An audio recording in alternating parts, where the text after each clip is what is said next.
Okay.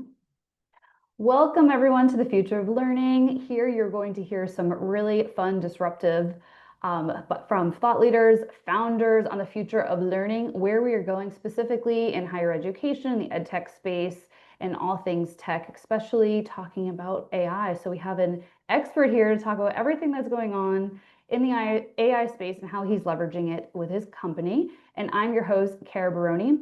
So today we're going to be diving into a fun, but maybe, I don't know, a little controversial topic. Will degrees go away? So we're going to dig into the evolution of people and how they're getting jobs. And joining me is Spencer, and he is the CEO of Startup Hack and a fractional CTO with lots of experience, 25 years in the tech innovation space. So he is, what do you call yourself? A geek, a self-proclaimed geek that you Yes. break things? Yeah. But Yep. now you specialize in training software developers from zero to full stack to full software developers, as well as consulting clients on all things tech as well. So welcome, Spencer.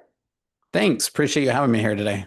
Yeah, we're very excited to hear all of your innovative thoughts because you have done some really interesting things and fast in terms of how fast your company has been growing in the past year, you said. Yeah, So it's been yeah, let's quick. dig in. I would love to hear a little bit with all of your experience, especially in the tech space. Talk to us a little bit about your journey. So I've been working as a fractional CTO for a while, and eventually about 2 years ago decided, look, why am I doing this? And originally I started as a just said, hey, I'm going to start a YouTube channel called Startup Hack. I have a lot of previous business experience, so I said I'm going to start talking to people about entrepreneurial experience, and started the YouTube channel. Immediately, people were like, hey, you should teach people to program since you're technical. So I started some programming videos. That kind of morphed into a course, which morphed into a school. While we were getting the school up on the ground, so we're actually a licensed vocational school now. And while that was getting up off the ground, I said, man, I got to get something to pay the bills. So we started doing some software consulting, and that has just taken off over the last 2 years. And so it's been about 2 years, but we've had almost a 300% growth year over year over the last 2 years. It's absolutely incredible. So if you can rewind a little bit more, I'm always so interested. So I consulted in Silicon Valley 10 years ago now before moving abroad and doing some things in the product marketing space. I found living there absolutely fascinating, especially in San Francisco 10 years ago and kind of those not early days. I think working at LinkedIn, we were a bit more startup-y 10 years ago, but I just saw companies like really digging in, doing crazy things very fast. I'm curious back then what that experience was like for you in the tech space and the number one skill, because we're going to talk a lot about skills today that you learned. So, it's funny. 10 years ago, if you'd asked me, I'd been like, absolutely, everybody should go get a degree. Everybody needs to get it. It's just a piece of paper you got to get, right? Like I was hard advocate about degrees. Got my computer science degree, but I liked it because all I had to get was an undergrad. I didn't have to go on to do a master's or PhD or anything. In the computer world, a bachelor's has always been enough. And so I've worked as a software developer for over 25 years. And then about 10 years ago, moved over to the dark side of management and, started working more on the management side, but has stayed very technical. So I'm still actually writing code every single day. But I'm also still working with the team while managing the team, but I work with them. So I think one of the biggest things that differentiates me and the success to the company has been my ability to balance the business as well as tech. And so I can jump in with the nerd. I still architect all the projects for all the clients. So I have an enterprise architect, but he and I actually work together on every single project, and I'm still way down in the weeds on everything technical. And yet I can jump in and meet frequently with private equity firms and VCs and talk with boards and talk valuations and investments and those kind of things. So that's really the big differentiation, is my understanding at this point of business and tech. Yeah. When, again, this was 10 years ago when I first started at LinkedIn, but I don't know if you were familiar with Jeff Weiner, the CEO at the time. Hmm. He was one of those phenomenal speakers, and he would always talk about that. I mean, at the level he's at, he could walk into the White House one day, and the Yep. next day he could be in the weeds, picking apart and asking very detailed questions about your project. And I think that is such a skill set that very few people have. Yeah, I mean, we see it with like Elon Musk. You saw it with Steve Jobs. You've seen it just over and over again. The really successful ones have done it. And we've even watched, over the last few years as Tim Cook has taken the reins at Apple, and we've definitely have lost part of that, right? He's a good manager, but I don't know exactly how much he's technical, right? And I think we've started to see that even with Apple over the last few years. How do you go about holding all of that capacity? Because that's a lot of energy, a lot of switching. I don't have a lot of hobbies. My business and technology are pretty much my hobby. My YouTube channel has become my hobby because it's the advertising arm of our company, and so it's never been about like the views or the subscribers. It's just being able to establish myself as an expert to be able to promote for the company so that I can be an expert in the field. Yeah. Tell us more about your company. You said 300% growth over the last 12 to 18 months. What does that look like? Company size? How are you using AI yourself? So I mean, majority, 20 of my 27 employees right now are developers. And so we're working across four different teams. These are all, one of the teams are my own internal team building our own products. And then the other three are our client teams. I only manage a very small amount of number of teams, but the actual size of the projects are really large. And so we're very selective on the projects that we do at this point. We started off originally much smaller, and it's funny how quickly those kind of things get priced out really quickly. Whereas my very first project, I think, was a $20,000 contract. And, now we're at a point that if a contract's not more than that per month, we're not really interested. Right. And so it's just kind of grown over time as it's gone. And so I love it because the best thing about my business is that I get to be true to who I am. I'm not pretending to be anything I'm not. I'm not advertising something that we're not. I just get to be me. And that's the part that I love the most about it. I tell my wife this all the time. I'm like, my favorite thing about this job is that I just get to be me. I love that. Yeah. So you do something, I think, pretty unique. Again, having worked in the Valley where tech talent is so in demand all over the world, right? Between many places that I've lived now, you do something so unique in terms of training them, skilling them up, and then deploying them to companies. Can you talk a little bit about what that process looks like? Do they go through a boot camp, a school? Like how did all of that come to fruition? What does that look like for them? So for 2 years, we tried to sell it as a boot camp, and boot camps have been in a rough rap over the last couple of years, right? They definitely, there was some groups out there. I won't name names, but some groups out there that did pump and dump, where they just tried to get as many people through. Quality of the education was terrible, and it really gave boot camps a bad name. And my goal was always to try to get boot camps so that I could hire the people. That was always my growth, was to be able to get people into jobs, right? Like to me, it didn't mount to anything if they got some certification. Nobody cares about a certification, right? They want to see experience. They want to see the job. So the interesting thing is, as I worked through the government programs for like the eligible training provider list and working with the Department of Labor's programs. So the way that it works is the Department of Labor has funds. Those funds get pushed down to the state, and the state then works on the WIOA, which stands for Workforce Innovation something organization. And those boards then are the one who distribute funds for the training for things like boot camps and other vocational training. Now, those boards are all driven towards certification. That's all they care about is certification. And very quickly we started doing some of those. And I really was like, I'm not really interested in getting people certifications. I want to give people jobs. So we started working with both Utah and Idaho. They were the ones who were the most into this idea. We dove in and we started a registered apprentice program where we work with the state. The state helps to fund a portion of it. I fund the other portion of it, and we actually train people. And now we're actually placing people into the jobs. They work with the client for a time, and now they're actually going out the other side of with our clients, and I'm placing them with the client for free as part of the contract. And so it's been a really good, successful model. The clients love it. I love it because I love seeing people get into tech. And a lot of people are saying that tech's going away with AI. That's clearly not the case. Like the tech is growing faster than ever before, and AI is only going to help it grow. Yeah. How long are these, we won't call them boot camps. How long are the training programs Okay. typically for them to be fully skilled up? Because I know you went from like zero experience all the way to full stack. Was that correct? Yeah. Yep, exactly. So the registered apprentices, so we call it the RAP program, registered apprentice provider. So we're a registered apprentice provider is what the state of Utah and Idaho is the programs that we're working under the Department of Labor, which trickles down to the state. The RAP programs are typically for 1 to 2 years. We chose a year. What we do is what we've been actually mostly finding is people who have even just a little bit of technical experience. And we found that we can get them actually through the coding boot camp in about 6 to 8 weeks. And then we are actually placing them with the client in 6 to 8 weeks. And so then they're getting another set of hands-on training where I'm not even billing the client for the first couple months because they're still pretty green. And then by month 3, 4, or 5, we're starting to then bill the client because they're productive at that point.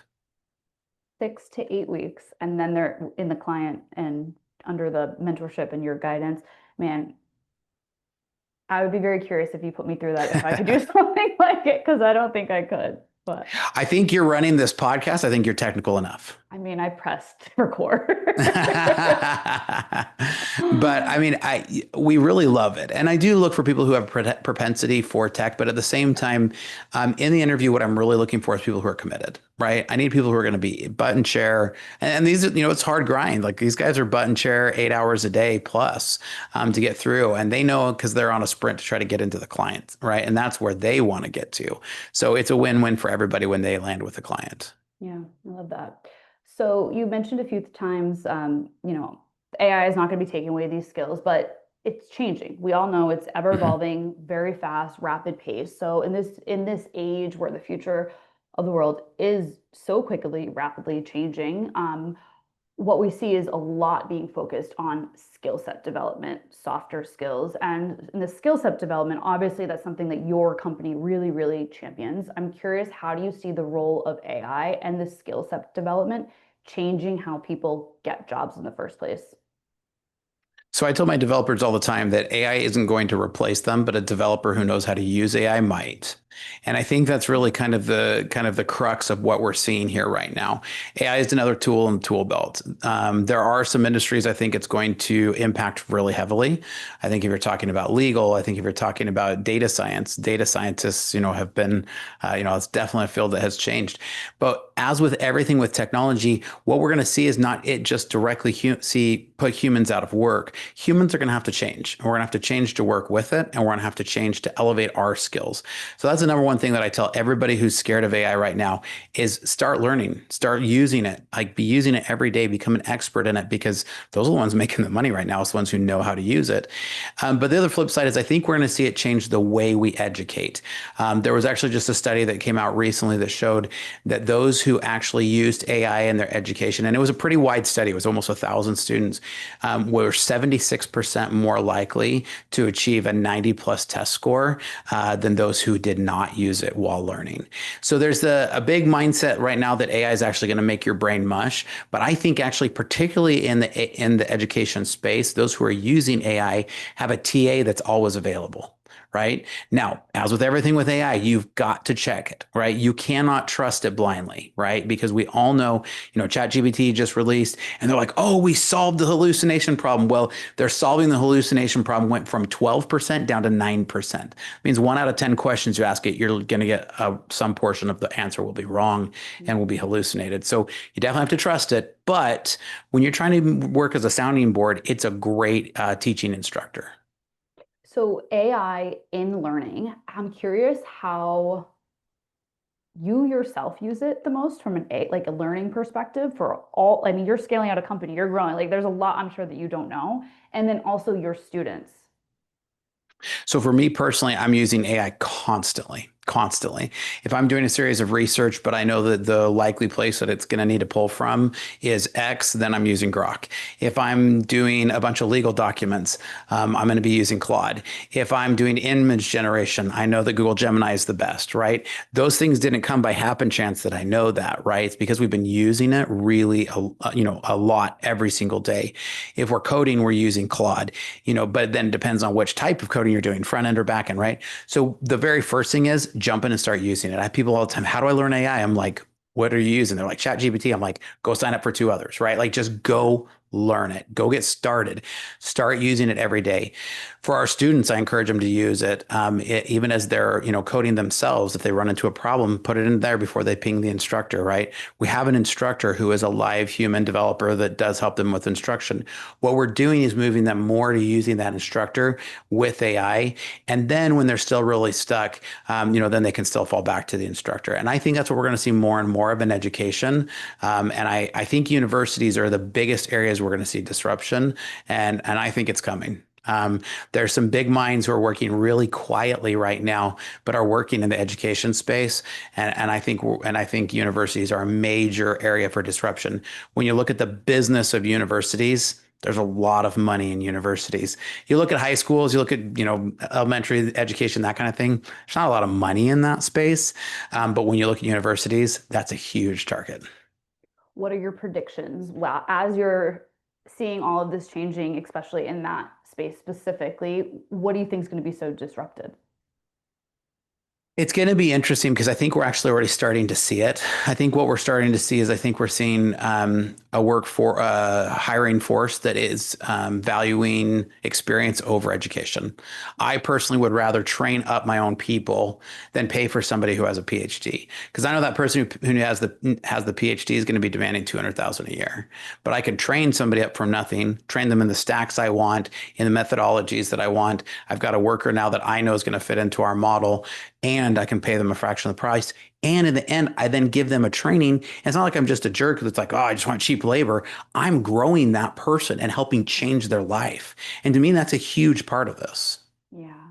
So do you think that there's, I mean, obviously tech, but like a bunch of other fields. I'm a marketer, right? Like I went and studied marketing. Clearly, none of that applies now. But instead, I could do 4 months under a company or you know what I mean? Like some other people who are building things similar to you in different, very specific niche spaces. I'm talking to someone else who's doing that in the financial industry, right? Yep. So it seems like if there's more views, right? Creating something similar that's really just about like application to the work that you're going to be doing. Do we need a degree anymore? And that's the interesting thing about it is so, we've all known for years, for decades, we've known that we go to college to get the piece of paper and then we actually go to work and really learn what we need to learn, right? And it's been that way for a long time. We've all just kind of turned a blind eye to it. And I think we've kind of known that this was changing. And I think AI is going to be the catalyst that's going to push us over the edge. I don't think it's going to happen in a day. I don't think there's going to be like a certain thing. I think we're going to slowly see this shift in the market, and we're already seeing it, right? And we're seeing it because a couple of other things too. AI is also going to help the entrepreneur. It's helping every entrepreneur. So suddenly, I think you're going to see a lot more people as the job market gets, necessity is the mother of invention, right? And so I think it's as we're starting to find people struggling to get jobs, they're going to have to get inventive and start becoming entrepreneurs. And I think that's going to happen, and AI is going to help them grow their businesses. I think you're going to see. I think you're going to see a lot of people frustrated with the size of student loan debt. I recently was talking with somebody who's an experienced dentist, said the average dentist coming out of school right now, and I don't have a source for this number other than somebody I talked to, but he said the average student loan right now was 380,000 to become a dentist. He said by the time you buy into your first practice, your every student is over $500,000 in debt by the time they come out to start their practice.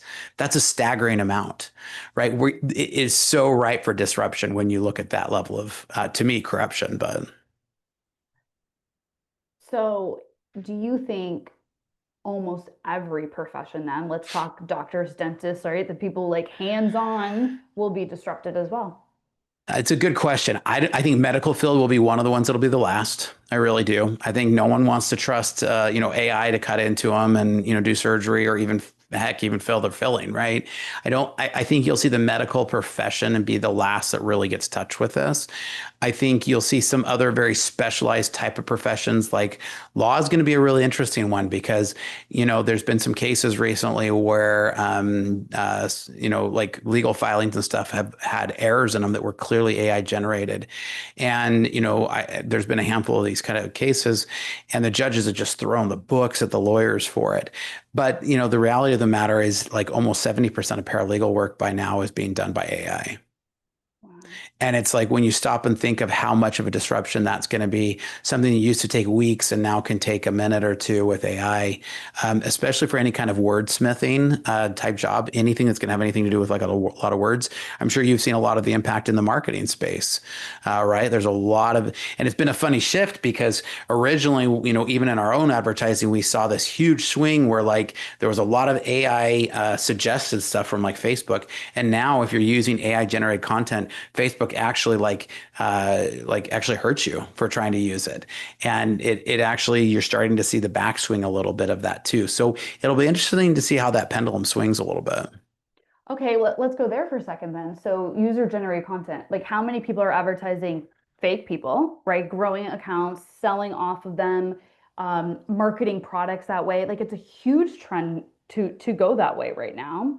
Yeah. But what do you think? Will personal brands have go fully go there? And also let's talk about like being educated by, are we going to be educated by fake instructors?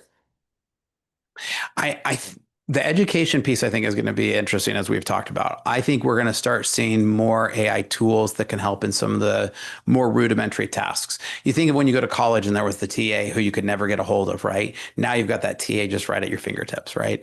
Will it replace the instructor in front of the class? I don't know. Maybe we only go to instruction once a week and the rest becomes more heavily AI. I could see us kind of swing to that. Will we see it fully replace human? I kind of doubt it. But at the same time, I think we're going to see some weight of swing toward it, is my prediction. When it comes to marketing, I get people ask all the time, man, is this guy AI generated or something like that? And it's because what you're seeing right now is the frame that I do in my videos. And the funny thing is we used to have a lot of like B-roll that would come in. And the interesting thing is the algorithm really docked us for that. They actually like the talking head. And so my channel has actually grown as I've actually removed all brands, as I've removed everything off and just sat here. But then the funny thing is I get a lot of reaction from people in the comments being like, is this dude just AI generated? Because he just sits there and talks the whole time. So it's Oh, been kind of a really? funny, yeah, I get it a lot actually. And so it's kind of a funny thing. It'll be interesting to see. I think it'll always, I think it will always be that special thing that it remains human. I think it will always be a differentiator.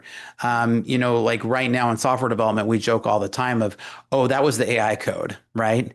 And we usually blame the bad code on the AI code. But I think there's actually kind of, in truth, we jest here. I think there's a place where you're going to see the human become the premium over time. Yeah, the thing is like our words, our knowledge, they do carry a frequency that's a bit different. Like than, I mean, as you're growing a personal brand, a company, whatever it is, there has to be a bit of uniqueness still of your own knowledge and expertise. And knowing it's someone else on the other side, like that's a real person. And I think some of it can be automated for sure. Like I'm not going to lie, I have thought about, should I start a YouTube with a fake me and see if people can tell? But there's just something unique about even the little things, the ums and the real humanness. I think that there will be a wave, and I'm curious your thoughts on this, like where even your company, what's going to be the thing that keeps the human element to you and your company as you grow. So it's an interesting thing in the software world right now. There's a lot of talk about vibe coding, right? Vibe coding. Well, anybody can jump in and do coding now. We don't need software developers. Yeah. And every software developer is just laughing about this right now because we're like, really? Okay, so first of all, writing the code is not the hardest part of the job, right? There's been like IntelliSense and like autocomplete for years, right? Didn't need AI to do that. It's not the syntax and knowing that syntax. It's knowing the architecture. It's knowing the business. It's knowing everything else around it. So there's a joke among software developers that says, hey, have you ever gotten perfect software requirements? And the answer is always no. And it's like, well, there you go. You'll actually be safe from vibe coding, right? And so I think we'll see that same thing where that human touch is always going to be the premium. Yeah. And so I know my clients right now are helping us. We help a lot of them build AI things. Now, what does that mean to build AI things, right? So generally speaking, what we're finding that AI is really good for right now is data matching, right? When you have so let's say you have two disparate sets of data, so like two different data warehouses, and there's no actual connector between the two. We would use AI as a way where humans used to have to swivel chair, right? Where they'd go from this side to this side and they would enter the data between. AI can do that kind of stuff now. right? It's really good at that ability to do pattern matching, to do data analytics. And as it does that, you can do it and then have ways to spot check it. And sometimes you'll even actually use another LLM just to even do the spot checking. So this is the kind of thing where we are doing it to do these kind of pattern matching or heavy lifting of data that used to require a human. If you're a business that's scanning PDFs, right? Like I know when I very first started, one of the first jobs I had was working for University of Phoenix, which at the time was the first online university. And they took in over like 10,000 PDF applications every day. And OCR technology at the time was terrible. It had failure rates of like 90%. And so like so much was human driven. Now those same 10,000 could be spit out off of one machine in about 10 seconds. And these LLMs are just fast, right? And they're quick and they're good at that kind of stuff. But I don't think what it'll do is replace the human who's there making the decision on a lot of, important high-end type of things. I'm curious your thoughts on is how AI might help with the softer skills. So you mentioned yourself, right? You can dig into the weeds, but you can speak well. And I would say you tell me, but from my experience and what I've heard, those in like the deep techie coding world, they're not always the most confident best speakers necessarily. And so as we see more and more people being able to hide behind the computer, and I think we won't get into the pandemic and how that changed completely the dynamics for quite some time, but how do you see, if you see, AI helping with some of those softer skills? It's a good question. I think ultimately it can help. I mean, I'll frequently throw a set of notes into AI and be like, hey, write out the rest of this or do my own spot checking. Or we definitely see as we work with a lot of international, developers and things like that, it can do real-time translations. As it comes to the softer skills, I think we're going to see an interesting catch. I'm a little unique on this.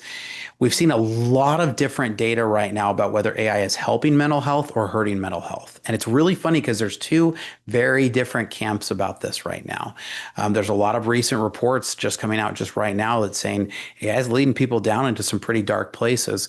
But then you have other people and other studies showing that for people who suffer from depression and those kind of things, talking to AI regularly has helped them to decrease their depression. So it's really going to be interesting. And I think we're in the middle of a little bit of a social experiment on that because I'm not really totally sure where that will end up. Yeah. My brother told me it was his best therapist yet. So Yeah, but then the other side of that problem is Sam Altman just recently said that he's concerned with how much information people are giving to ChatGPT because that is getting pumped right back into their learning and into the cloud. So everything that you're saying, which is your most private, most dark, deeper secrets, are no longer secret. You are pumping those out into the cloud. And so it's a little scary when you stop and think about that. when I was moving from London back home, I had, I don't know if you do this as an entrepreneur, but boxes and boxes of journals. And some of them I didn't want to throw away. They were my baby beginning years. I just wanted them. Yeah. They got lost. Oh no. So, your worst fear coming true. This is what we're doing now Exactly. every day with ChatGPT. Yeah, isn't that the joke when the internet first started? We like, back in the original, social media days with MySpace and all of those, we like didn't give out our identities and it was like first name only and now it's like egads. Social Security, here we go. Yeah, yeah, exactly. And I actually was reading a report that says 70% of corporates right now know and understand that their employees are pumping customer data into ChatGPT right now. It's going to be really interesting. So So where's the company going? Where are you going? What does the future of growth look like for you guys? The funny thing is I tell my wife this too, is like the thing I love about my job right now is one, I get to be myself. And two, I just keep doing the same thing I'm doing. I'm making YouTube, I'm helping train people, and I build software for people. I don't actually know where it's going beyond that. It's kind of reaching a point where I'm starting to hit kind of the max of what I can do. So like I said, I'm starting to limit the number of teams. I think I would like to see it eventually shift to where I'm building some of my own software instead of just software for clients, right? So Okay. just becoming basically my own software shop. There's a lot wider margin in your own software versus just, consulting for people. But we'll see where that goes over time. I love that. So, last question, this fast-paced world and you with working a ton I know you say you have no spare time, you do this for fun, but I'm curious, how do you prevent burnout and stay really close to your mission? Well, those are two kind of different things. How do I prevent burnout? I prevent burnout. I spend a lot of time with my family. I'm married. I have 5 kids. I've been married for Oh, 26 wow. years. My wife is the most patient human on the planet. She puts up with, I've had more brands and more failed brands than most people have ever even tried. And she's very patient with me. And so, like, she's my rock. And so, but then I have 5 kids and they range from from 25 down to 12. And Mm. so we actually have our first grandbaby too, and she's the love of our life. And we just, and so I love spending time with them and they recharge me, right? Like that's really like what just charges me is my family. And I love spending time with them. And I, so I have older kids, but I still have a 12-year-old. So it's, I'm still in full dad mode too. So I love getting to spend time with my kids. But what allows me to stay grounded in my mission and what I love the most is that I've just built a brand that's me, that's true to me. And I build a brand that I am genuinely my number one goal is to help other people.